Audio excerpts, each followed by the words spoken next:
What is going on YouTube? On today's video, we're giving a top 10, but we're doing a little bit different than what we usually do, all right? We're gonna go against another top 10 from another company and give you our top 10 and why ours is better. And on today's video, we're going up against IGN on the PSP. So IGN dropped their top 10 PSP list, and I gotta say, it's like they forgot what made the PSP legendary. So today, I'm throwing down the gauntlet. Their list, it's fine. My list is the one I actually need if you want to experience the PSP like it's a chaotic, nostalgic glory. So let's break it down to you right now.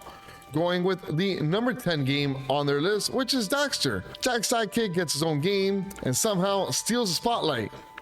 A polished platformer with humor and tight controls, IGN probably ranked it for its accessibility and charm, even if it's not the deepest experience. Number 9 is GTA Liberty City Stories. Open world crime on the handheld, because even your pocket deserves chaos. Now, Rockstar pulled off a miracle port.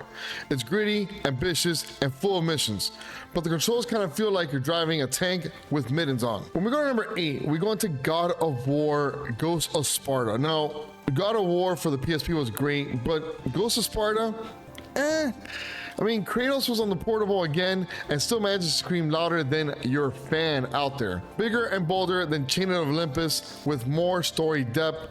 IGN likely favored its cinematic scale and improved combat. Another game on the list that maybe we kind of feel like it's pretty good on it is Kingdom Hearts Birth by Sleep. 3 heroes, 1 heartbreak, and a whole lot of Disney drama. A prequel that matters. IGN gave it props for its ambitious structure and combat system, even if its pacing can feel fragmented.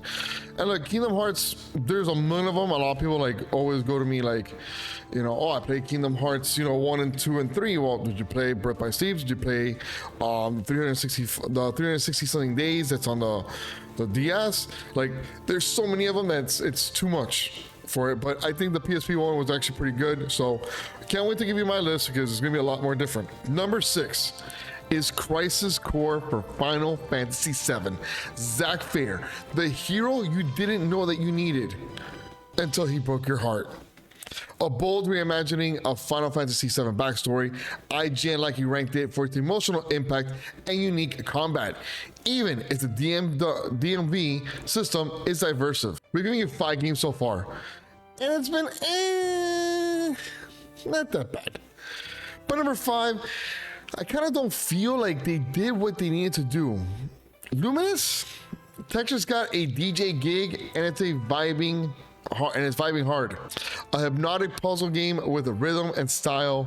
IGN loves its minimalistic brilliance, but it's not exactly a crowd pleaser for action fans. Number 4 is a game that I haven't really got into, but I think now playing Expedition 33, I might want to get into these games, is Persona 3 Portable.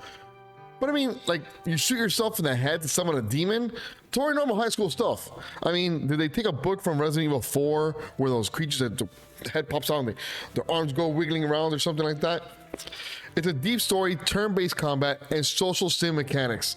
IGN ranked it high for its narrative and replayability, even if the PSP version cuts some content out. If the PSP version is cutting some content out, why would you rank it so high? But we'll see.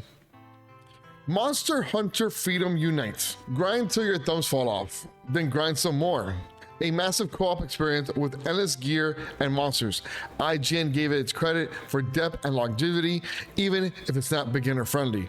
I have played a lot of Monster Hunter games, and I feel that Freedom Unite was kind of the same way. It wasn't very user friendly like other games out there. A game that I actually like, and I think this is a pretty good one, is their number 2 game. Final Fantasy Tactics War of the Lions. We are playing Final Fantasy Tactics right now, the one that just released for PS5, the remake of it. Its strategy is so good that it makes spreadsheets look sexy. Oh yeah. Tactical masterpiece with a gripping story and endless customization. IGN nailed this one. It's top tier pick. And the number 1 game from IGN is other than Metal Gear Solid Peace Walker. Kojima made a console game on a handheld and it actually worked. Deep stealth gameplay, base speed building, and a story that bridges Metal Gear Solid 3 and Phantom Pain. IGN crowned it for its ambition and execution, and honestly, it's fair. Now look, we've given you IGN's top 10 list, which is gonna pop up all right here. What do you think of it so far? Do you like it? Do you not like it? What would you change on it? But I want you to drop your favorite PSP games in the comments below that you played until the battery died. All right, and if you're vibing with this retro chaos, hit that like and subscribe button. We got more gaming nostalgia coming your way. So we're giving you IGN's list. All right, now it's time for you to know what the real list looks like. And just to let you know, guys, I have a lot of these PSP games, which I'm going to show you right now, so you can obviously believe that I'm not just lying to you saying that, yeah, I know, he's just saying this because, you know, he found the list online. No, I have these games. All right, but number 10 is no other than Star Wars Battlefront Renegade Squadron. Customize your loadout, then blow up the galaxy. Handheld chaos, Star Wars style. This game lets you build your own trooper and jump into galactic conquest like a rebel with a cause, and the land battles felt like a couch co-op in hyperspace. You had a new story, new battles, and new features that this game made it just too good to drop and not play. Star Wars Renegade Squadron was one of those type of games that, man, I loved it. It was, you know, I just love Star Wars. I'm a huge Star Wars fan. And when this game came out, I loved Battlefront. When the original one came out, this was just a icing on the cake for the other ones out there. Still LucasArts making it, so I think that it was just cool to be playing it on a, you know, handheld version of it.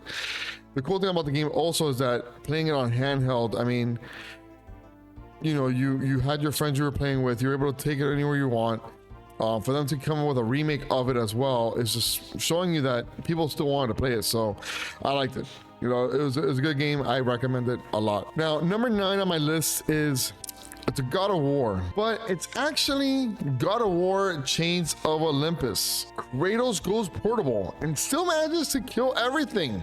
Shorter than the sequel, but tighter and more focused, Olympus never stood a chance against this angry bald man with blades. Now look, you had Ghost of Sparta and you had Chains of Olympus. I think Chains of Olympus is what made the PSP able to run this type of game and give us, you know, Ghost of Sparta. Chains of Olympus for me was a better storyline, better gameplay, better everything all together.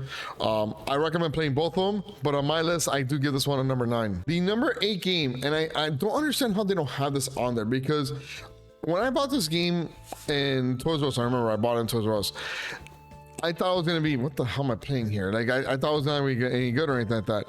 But Patapon, it is amazing. Drum beats and war chants. It's a Pikmin meets Slipknot. You command a tribe of eyeball warriors using rhythm. It's weird, brilliant, and somehow makes you feel like a god with a tambourine.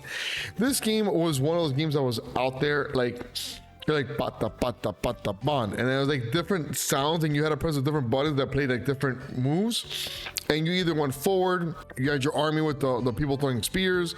It was a lot of fun and a lot of different bosses. I highly like, look at that boss right there. That's the boss right there. It is highly recommended that you guys play this game because it's a rhythm game, and I've seen a lot more rhythm games coming out now, like especially on TikTok where people are playing it. It was a lot of fun, enjoyable, and something that I would, you know, till this day, maybe even play it again if I had the chance. So, Patapon, recommend it 100%. Number 7 on my list. Now, how do you now have a battle game that put together every single Final Fantasy character? And I'm talking about Dissidia Final Fantasy. All right. I actually have this one, I have the other one also, the remake also. But Dissidia Final Fantasy is my number 7 on the list. Final Fantasy fan service turned into a gladiator arena, and it slaps. Heroes and villains from across the franchise class in flashy 3D battles. It's like Smash Bros. For Japanese RPG nerds, but way more melodrama. Look, I'm gonna say right now, Final Fantasy Dissidia was great. It was amazing. Its story, it's everything that I had in it. It was just so great in the game. It vibed with you, and having like Keffa and all these characters, and you you didn't really play a lot of these characters like Final Fantasy 1, 2, 3, but seeing them more rendered, more better, more looking, and battling against each other was just great. Combat was a little crazy and stuff like that at some points, but it was still an amazing game to play. So I do recommend it 100% to be able to play it. If you haven't checked it out, I will check it out 100%. So number 6 on my list. It's a little bit better than what IGN did. It's Kingdom Hearts Birth by Sleep. We got 3 stories, 1 heartbreak, and a whole lot of key-based spinning. A prequel that actually matters. The combat's slick, the worlds are rich, and the ending hits harder than a Disney betrayal. Kingdom Hearts Birth by Sleep for me was a great game. I do think it's a better game than what IGN scored it compared to the other games that they had in their top. So yes, I do have this one in my number 6 ranking. And then my number 5 ranking is another game that we talked about earlier, is Monster Hunter Freedom. Now, I don't think it's a top 3 game like what IGN thought it was.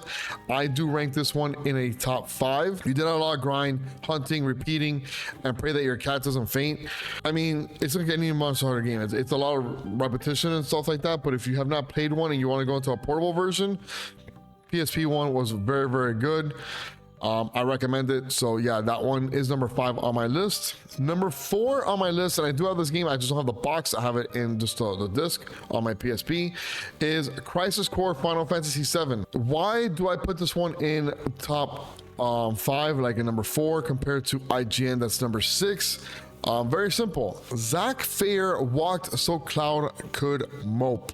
All right, the combat's wild, the story's tragic, and the ending is a gut punch. It's a PSP emotional nuke, and it still wrecks people. When we had Final Fantasy VII, we had all this story where like finding out Cloud is not really a soldier, Cloud is, you know, just stealing stuff from Zack. And then when we get in the story of Crisis Core and we actually understand what happened out there, this is where they tied everything together. You know, it's kind of like how Kingdom Hearts Birth by Sleep came out was a prequel.